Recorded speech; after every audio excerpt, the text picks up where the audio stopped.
கிறிஸ்துவில் பிரியமானவர்களே, இந்த நாளுக்கான தினசரி தியான வசனம் மத்தேயு எழுதின சுவிசேஷம் 12வது அதிகாரம் 37வது வசனம். மத்தேயு 12:37, Matthew 12:37. ஏனெனில் உன் வார்த்தைகளினாலே நீதிமான் என்று தீர்க்கப்படுவாய், அல்லது உன் வார்த்தைகளினாலே குற்றவாளி என்று தீர்க்கப்படுவாய் என்றார். நீங்கள் ஒரு நீதிமானா இல்லை குற்றவாளியாங்கிறது எப்படி நிர்ணயம் பண்ண முடியும்? உங்கள் வாயினுடைய அறிக்கை. நல்லா தெரிஞ்சுக்கொள்ளுங்க. நீதிமான் யாரு? கர்த்தராகிய இயேசு கிறிஸ்துவை ஏற்றுக்கொண்டு அவரை விசுவாசித்து அவரே என் இரட்சகர் என்று அறிக்கை செய்கிறவன் தான் நீதிமான். அப்போ ஒரு மனுஷனுடைய வாயிலிருந்து வரக்கூடிய வார்த்தை தான் அவன் நீதிமானா இல்லையா என்பதை நிர்ணயிக்கும் சொல்லக்கூடியது. சரியா? இது கவனிங்க. கர்த்தராகிய இயேசு கிறிஸ்துவை குறித்து இங்கே அவரை எப்படி நீங்கள் ஏற்றுக்கொள்ள முடியுங்கிறத குறித்து இங்கே அப்போஸ்தலனாகிய பவுல் ரோமர் 10வது அதிகாரத்தில் எழுதுகிறாரு.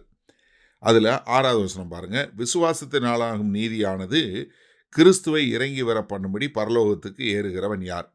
அல்லது கிறிஸ்துவை மரித்தோரிலிருந்து ஏறி வர பண்ணும்படி பாதாளத்துக்கு இறங்குகிறவன் யார் என்று என் உள்ளத்திலே சொல்லாதிருப்பாயாக என்று சொல்லுகிறது மன்றி, இந்த வார்த்தை உனக்கு சமீபமாய் உன் வாயிலும் உன் இருதயத்திலும் இருக்கிறது என்று சொல்லுகிறது. எங்கே இந்த வார்த்தை எங்கே இருக்குது? உங்கள் இருதயத்தில் உங்கள் வாயிலும் இருக்கிறது என்று சொல்கிறது. இந்த வார்த்தை நாங்கள் பிரசங்கிக்கிற விசுவாசத்தின் வார்த்தையே.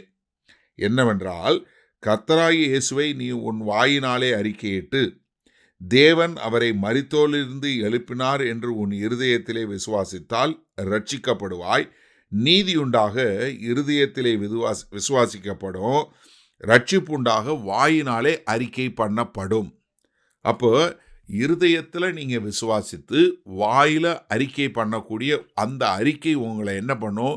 நீங்கள் நீதிமான் என்று உங்களை சொல்லப்படும். ஆனால் நீங்கள் இந்த வார்த்தையை ஏற்றுக்கொண்டு இந்த வார்த்தையை உங்கள் இருதயத்தில் விசுவாசித்து நீங்கள் அறிக்கை செய்யலைன்னா நீங்கள் குற்றவாளி என்று நிர்ணயிக்கப்படும். எப்படி? ஒரு மனுஷன் அதை ஏற்றுக்கொண்டு கர்த்தராகிய இயேசு கிறிஸ்துவை தன்னுடைய சொந்த இரட்சகர் என்று விசுவாசித்து ஏற்றுக்கொண்டு வாயிலை அறிக்கை செய்யும்போது அவன் ரட்சிக்கப்படுவான். ஆனால் அதையே அவன் அதை ஏற்றுக்கொள்ளாத போது, அப்படி அறிக்கை பண்ணாத போது அவன் என்ன ஒரு பொல்லாதவன் என்று சொல்லக்கூடிய ஒரு காரியத்தில் வரும். அதனால தான் கர்த்தராகிய இயேசு கிறிஸ்து அங்கே சொல்லும்போது அவங்கள மரித்து உயிர்த்தோடு வந்தபோது அவர் என்ன பண்ணுறாரு? நீங்கள் யோவான் 20:23 எவர்களுடைய பாவங்களை மன்னிக்கிறீர்களோ அவைகள் அவர்களுக்கு மன்னிக்கப்படும், எவருடைய பாவங்களை மன்னியாது இருக்கிறீர்களோ அவைகள் அவர்களுக்கு மன்னியாது இருக்கப்படும். அப்போ என்ன? நீங்கள் ஒரு மனுஷனுக்கு உன்னுடைய பாவங்கள் மன்னிக்கப்பட்டதான். ஒருத்தன் விசுவாசித்து வாயில் அறிக்கை பண்ணும்போது உன்னுடைய பாவங்கள் மன்னிக்கப்பட்டது என்று சொன்னால் அவன் நீதிமான் ஆகிறான். ஆனால் அதை விசுவாசிக்காமல் வாயில் அறிக்கை பண்ணாதவனை பார்த்து உன்னுடைய பாவங்கள் உனக்கு மன்னிக்கப்படாது, நீ குற்றவாளி என்று சொன்னால் அவன் குற்றவாளியாக இருப்பான் என்று சொல்லக்கூடிய காரியத்தை சொல்கிறார். சரி, இந்த நாளில் இந்த வசனத்தை நம்ம எப்படி எடுத்துக்கொள்வது? எனக்கு அருமையான சகோதரனே சகோதரியே, நீங்கள் நீதிமானாக குற்றவாளியாக காணப்படணும்னா நீங்கள் செய்ய வேண்டியது என்னென்னா, கர்த்தராகிய இயேசு கிறிஸ்து உங்களுடைய முழு இருதயத்தில் விசுவாசித்து, பிதாவாகிய தேவன் என் மேல் அன்பு செலுத்தி தம்முடைய குமாரனாகிய கிறிஸ்துவ பூமிக்கு அனுப்பிச்சு கொடுத்தாரு, அவரை நான் என்னுடைய சொந்த இரட்சகர் என்று ஏற்றுக்கொள்கிறேன் என்று சொல்லி அவரை ஏற்றுக்கொண்டு உங்கள் இருதயத்தில் அவரை விசுவாசித்து வாயில அறிக்கை செய்யும்போது நீங்கள் தேவனுக்கு முன்பாக நிற்க தகுதியுள்ளவன். தேவநீதி என்று சொல்லக்கூடிய தேவநீதியை பற்றி தேவனுக்கு முன்பாக நீங்கள் நீதிமான் என்று அறிக்கை செய்யப்படுவீர்கள்.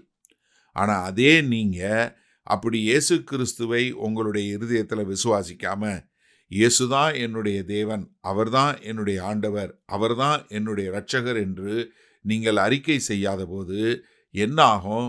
நீங்கள் குற்றவாளி என்று தீர்க்கப்படுவீர்கள். உங்களுக்கு பாதாளம் வைக்கப்பட்டிருக்கிறது. அதனால தான் இங்கே சொல்லும்போது என்ன சொல்கிறாரு? உங்களுடைய வாயினுடைய வார்த்தைகள்னால தான் நீங்கள் குற்றவாளியாக நீதிமானான் தீர்க்கப்படும் என்று. இதில் என்ன ஒரு காரியம்னா, யாரும் யாருக்காக அறிக்கை செய்ய முடியாது. ஹலோ, நன்றாக தெரிஞ்சு கொள்ளுங்க. இப்போ நான் இருக்கிறேன்னா நான் என் பையனுக்காக அறிக்கை பண்ண முடியாது, என் மனைவிக்காக அறிக்கை முடியாது, என்னுடைய பெற்றோருக்காக அறிக்கை பண்ண முடியாது. ஒவ்வொரு மனிதனும் தனித்தனியாக அவர்கள் வாயில செய்யக்கூடிய அறிக்கையின்படி தான் அவர்கள் நீதிமானா குற்றவாளியா என்று சொல்லக்கூடிய ஒரு காரியம் வரும். அதனால தான் தேவனுக்கு பிள்ளைகள் தான் உண்டே ஒழிய பேர பிள்ளைகள் கிடையாது. அப்போ எனக்கு அருமையான சகோதரன் சகோதரி, இந்த செய்தியை கேட்டுக்கொண்டு இருக்கிற நீங்கள் கர்த்தராகிய இயேசு கிறிஸ்து என்னுடைய சொந்த இரட்சகர் என்று உங்கள் இருதயத்தில் விசுவாசிக்கிறீங்களா? உங்கள் வாயில் அதை அறிக்கை செய்திருக்கிறீங்களா? இல்லைன்னா செய்வீர்களா? அப்பொழுது நீங்கள் ரட்சிக்கப்படுவீர்கள். மகா கிருபையும் இரக்கம் நிறைந்த எங்கள் அன்பின் தகப்பனே, அன்பின் ஊற்றே, இதோ எங்கள் மேல் அன்பு செலுத்தி உம்முடைய குமாரன் அனுப்பிச்சிங்க. அதை நாங்கள் விசுவாசித்து அவரை ஏற்றுக்கொண்டு அவரே எங்களுடைய இரட்சகர் என்று அறிக்கை செய்து நாங்கள் நீதிமான் என்று முன்பாக தீர்க்கப்பட எங்களை முழுமையாய் ஒப்பு கொடுக்கிறோம். அப்படி அறிக்கை பண்ணாதவங்க யாராவது இந்த செய்தியை கேட்டால் அவர்களும் விசுவாசித்து அறிக்கை செய்து உம்மோடு இசைந்து வாழ எங்கள் தேவன் கிருபையும் இரக்கம் பாராட்ட வேண்டுமாய் இயேசு கிறிஸ்துவின் மூலம் ஜெபிக்கிறோம் ஜீவனுள்ள வல்ல பிதாவே, ஆமேன். கர்த்தர் உங்களை ஆசீர்வதிப்பாராக. நாம் இன்று மாலை மன்னால சந்திப்போம்.